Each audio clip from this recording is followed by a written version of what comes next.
Livro Entre a Terra e o Céu, por Francisco Cândido Xavier, pelo Espírito André Luiz. 36. Corações renovados. 3 dias haviam corrido sobre a libertação de Júlio. De novo ao lado de Zulmira, nas primeiras horas da noite, reparávamos-lhe a profunda exaustão. O enfraquecimento progressivo impusera-lhe perigosa situação orgânica. O próprio Clarencio, depois de auscultá-la, anotou apreensivo. Nossa irmã reclama socorro mais seguro. O esgotamento é quase completo. A enferma recebia-lhe assistência magnética quando Mário, Antonina e Haroldo deram entrada em sala próxima. Deixamos nosso instrutor com a doente e demandamos a peça em que se efetuaria o encontro familiar. O ferroviário e a filha faziam as honras da casa. Amaro, acolhedor, dava mostras de grande alívio.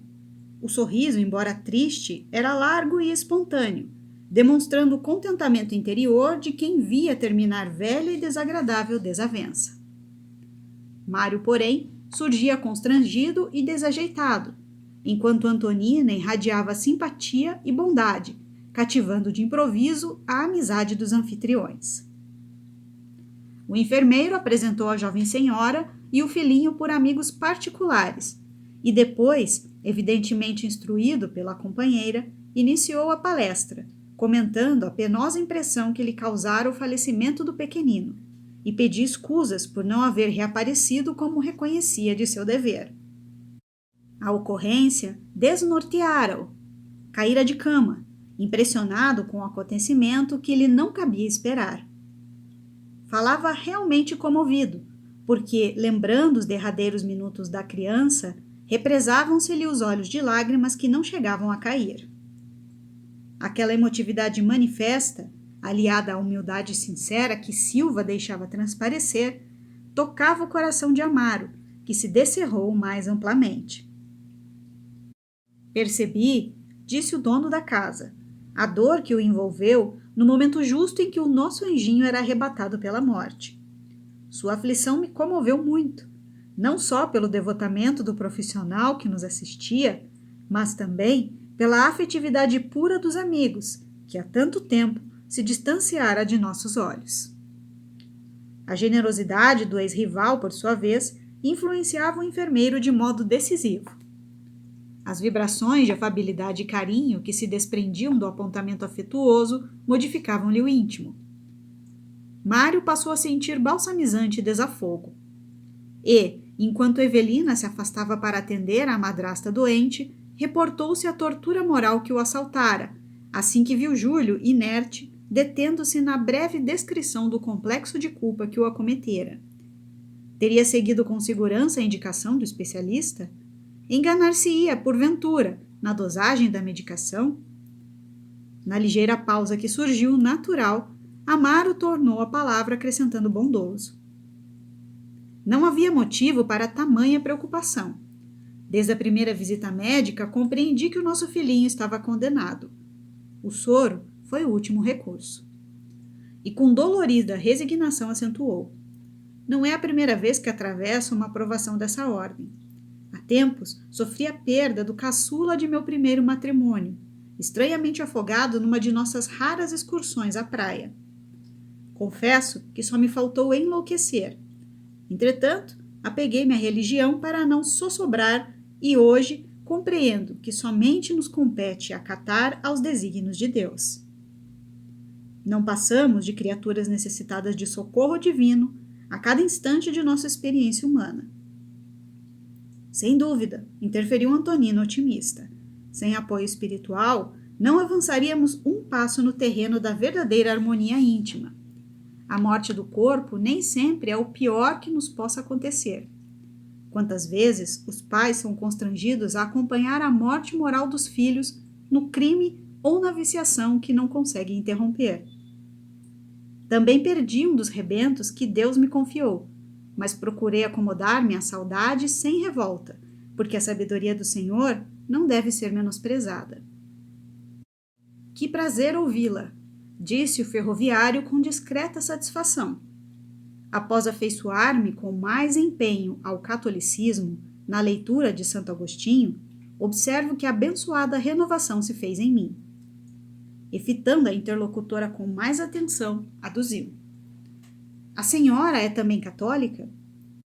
Antonina sorriu, delicada, e informou: Não, senhor Amaro. Em matéria de fé, aceito a interpretação evangélica do Espiritismo. Entretanto, isso não impede que estejamos procurando o mesmo mestre.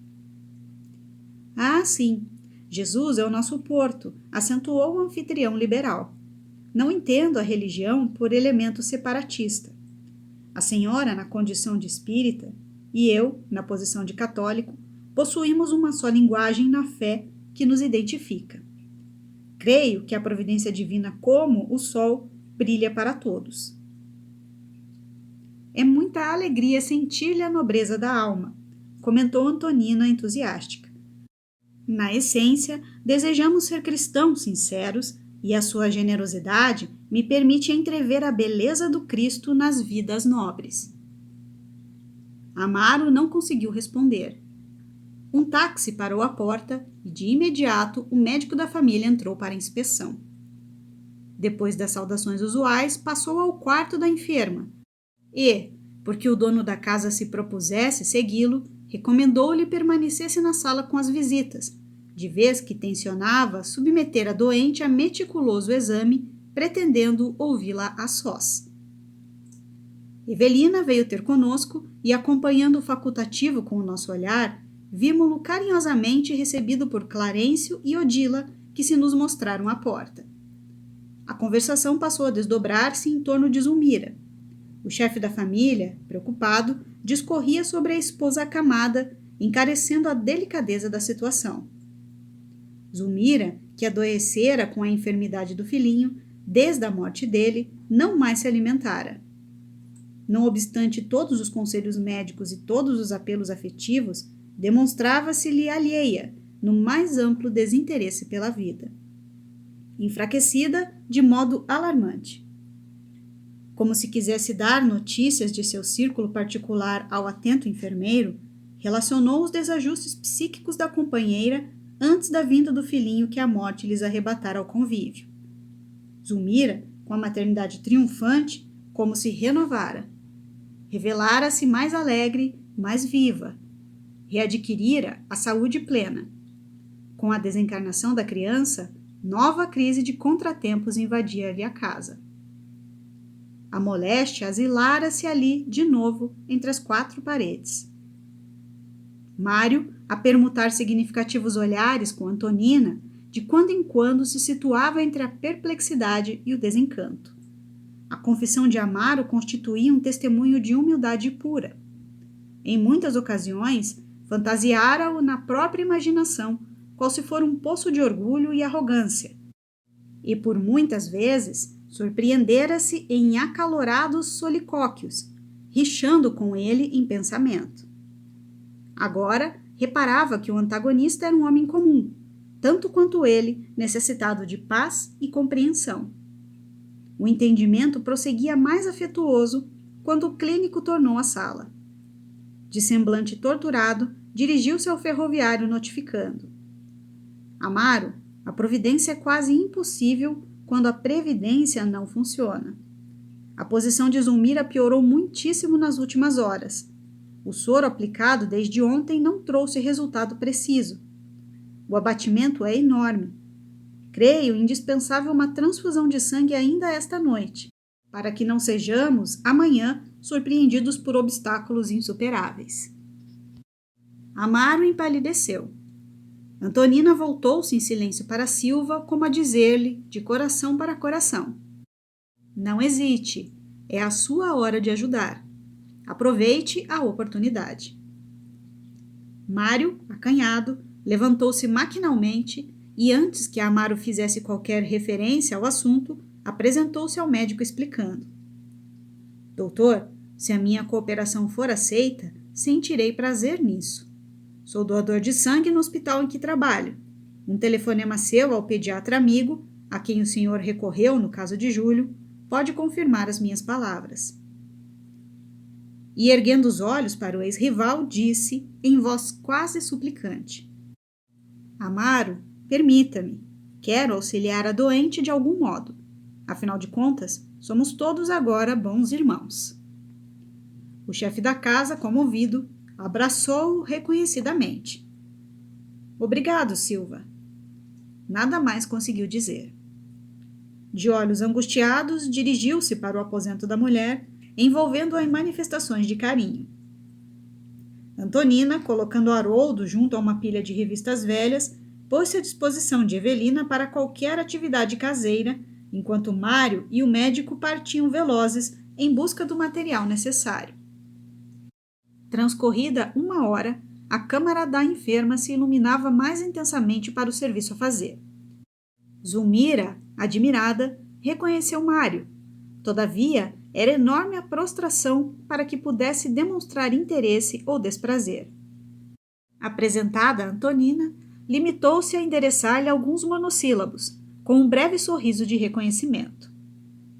Assumindo a direção da enfermagem, a jovem viúva parecia uma figura providencial. Amparou a doente com carinho, auxiliou o clínico nas tarefas do momento e, cativando a gratidão dos novos amigos, colaborou com Evelina para que todas as medidas alusivas à higiene se efetuassem harmoniosas. Realizada a transfusão, a enferma entrou na reação característica. Contudo, Silva, fosse porque estivesse de si mesmo enfraquecido ou porque a quantidade de sangue tivesse sido demasiada, passou a acusar profundo abatimento. Em seus olhos, porém, brilhava uma luz diferente. Afigurava-se-lhe haver perdido as inquietações que o martirizavam. Adquirira a noção de que se reabilitara perante a própria consciência. Trouxera aos ex-adversários o próprio coração em forma de visita fraterna. E as suas próprias forças, insufladas no campo orgânico da mulher que lhe fora a bem-amada, como que lhe favoreciam a ausência dos velhos pensamentos de mágoa, que, por tanto tempo, lhe haviam flagelado a vida íntima. Registrando-lhe a queda de energias, o médico ministrou-lhe de imediato os recursos aconselháveis, permanecendo Mário, desse modo, comodamente instalado em larga poltrona junto dos amigos. Despediu-se o facultativo mais animado. Antonina, sem afetação, ajudou no preparo do café, que foi saboreado por todos, enquanto a conversação era reatada com alegria. Foi então que a viúva se ofereceu para voltar. Era industriária e, na posição de mãe, responsabilizava-se por 3 crianças. Entretanto, poderia dispor de 2 dias. Amaro salientou a dificuldade para encontrar uma enfermeira ou governanta para horas difíceis e aceitou a gentileza. Antonina, contente, prometeu regressar, trazendo Lisbela na manhã seguinte. Estava convencida de que a menina conseguiria entreter Zulmira com suas infantilidades, mitigando-lhe o coração saudoso de mãe. Evelina abraçou-a, encantada. Simpatizara-se com Antonina como se fossem 2 irmãs. Algo reanimado e positivamente feliz, Mário dispôs-se à retirada e um táxi foi trazido. Num ambiente de construtiva cordialidade, desenvolveu-se a reconfortante despedida. E Silva, fitando a companheira de excursão com reconhecimento e carinho, sentiu-se reconciliado consigo mesmo, irradiando a alegria silenciosa de quem retorna à felicidade.